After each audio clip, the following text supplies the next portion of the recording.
बिस्मिल्लाहिर्रहमानिर्रहीम। अस्सलाम वालेकुम डियर स्टूडेंट्स, कैसे हैं आप। आज का हमारा टॉपिक ऑफ डिस्कशन है इनलाइटमेंट एंड सुई generous philosopher Thomas Hobbes. Thomas Hobbes पर बात करने से पहले मैं ये आपको बताना चाहूँगी कि इनलाइटमेंट या सुई जेनरस फिलोसोफर्स थॉमस हॉब्स को क्यों कहा जाता है। इनलाइटमेंट बेसिकली एक फ़िलासफ़िकल मूवमेंट है यूरोप की, जिसका मेन पर्पस जो था, जितने भी ओल्ड और ट्रेडिशनल सोशल, रिलीजियस और पॉलिटिकल आइडियाज़ थे जो बैकवर्ड थे, पुराने थे, दक्यानूसी थे, उनको रिजेक्ट करना और रैशनलिज्म के ऊपर फोकस करना था।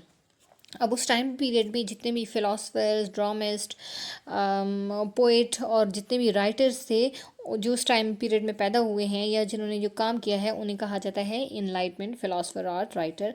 तो इसी निस्बत से थॉमस हॉब्स को भी इनलाइटमेंट और सुई जेनरस फ़िलासफ़र कहा जाता है। सबसे पहले हम देखेंगे introduction of Thomas Hobbes. Thomas Hobbes UK में पैदा हुए हैं 1588 में, और इनकी जो बेसिक एजुकेशन है ये भी इन्होंने यूके से ही हासिल की। उसके बाद 15 ईयर जब इनकी एज हो चुकी तो इन्होंने ऑक्सफोर्ड यूनिवर्सिटी को ज्वाइन किया और वहीं पर अपनी बेसिक एजुकेशन हासिल की, और कुछ अरसे के लिए ये एक प्राइवेट ट्यूटर के तौर पर भी इन्होंने काम किया। उसके बाद इन्होंने डिफरेंट ममालिक का जो है विज़िट किया और अपने स्टूडेंट्स के साथ किया, जहाँ पर इन्होंने जितना भी पॉलिटिकल इन्वायरमेंट थी डिफरेंट स्टेट्स की, उसको ऑब्ज़र्व किया। अब इनके जो काम है, सबसे पहले जो इनकी बुक्स हैं उनको हम देख लेते हैं। इनकी जो बुक है, सबसे पहले जो इनकी बुक है दैट वाज डी कारपोर। डी कारपोर जो थी ये 1640 में पब्लिश हुई, और इस बुक में ह्यूमन नेचर जो इनका कंसेप्ट है उसके ऊपर काम हुआ है कि ह्यूमन नेचर बेसिकली कैसी है। सेकेंड इम्पॉर्टेंट जो इनकी बुक है that is D Shiv. D Shiv इनकी 1642 में पब्लिश हुई, और ये सॉवरेनिटी के ऊपर इसमें काम किया गया है। And the most important book is Leviathan. इस बुक को लेवायथा भी पढ़ा जाता है और लेवायथन भी इसको पढ़ते हैं। ये 1651 में पब्लिश हुई, और इस बुक के अंदर इन्होंने अपने सोशल कॉन्ट्रैक्ट की जो थ्योरी है उसके ऊपर इन डिटेल बात की है।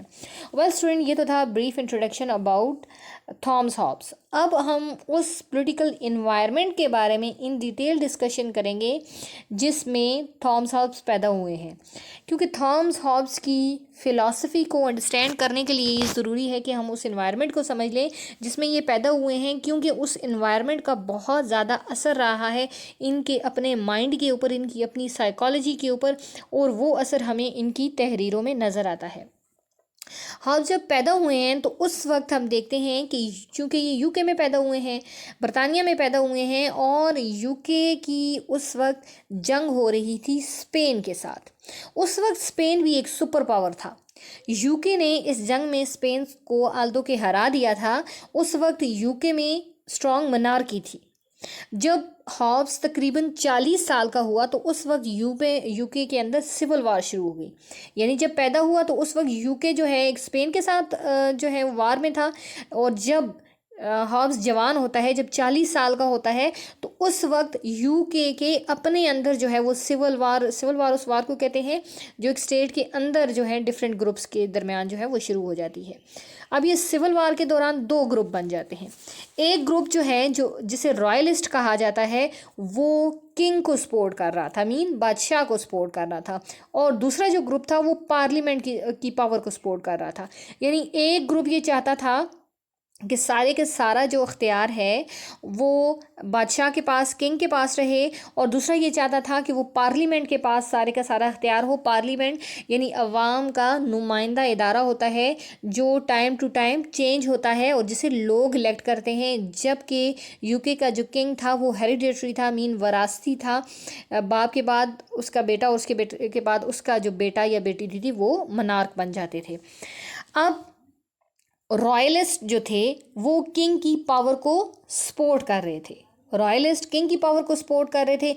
और हॉब्स भी अपनी फ़िलासफ़ी में ये कहता है कि एक स्टेट को कंट्रोल करने के लिए, सेल्फिश ह्यूमन नेचर को कंट्रोल करने के लिए जो है वो मनार्की हो, स्ट्रांग मनार्की हो। लेकिन अब रॉयलिस्ट में और हॉब्स में बेसिकली फ़र्क क्या था?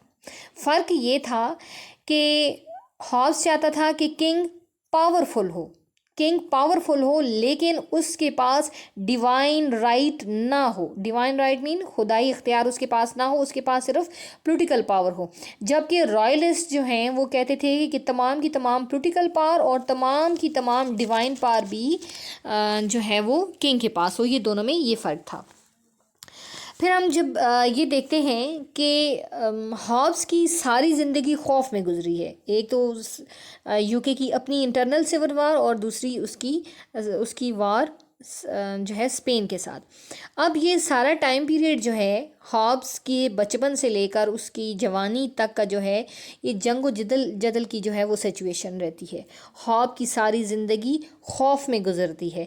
इसी खौफ की वजह से हॉब्स अपने बारे में कहता है आई एंड फियर बर्न ट्विन, यानी मैं और खौफ एक साथ पैदा हुए हैं। मैं और खौफ एक साथ पैदा हुए हैं।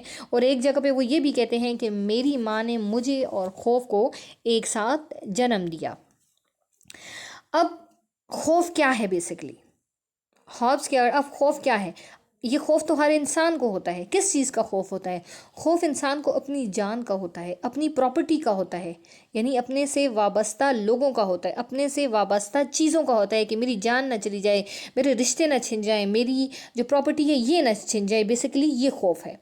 इसी खौफ को ख़त्म करने के लिए इंसान सोशल कॉन्ट्रैक्ट करता है। हॉब कहता है कि इंसान को खौफ होता है, इस खौफ को ख़त्म करने के लिए वो सोशल कॉन्ट्रैक्ट करता है और इस कॉन्ट्रैक्ट के तहत ही एब्सोल्यूट मोनार्की जो है ये वजूद में आती है। हॉब सॉवरेनिटी जो सॉवरेंटी है मीन जो सॉवरन पावर है उसकी मुकम्मल इताअत का दर्स देता है कि हमें सॉवरन की, अपने रूलर की मुकम्मल इताअत करनी चाहिए।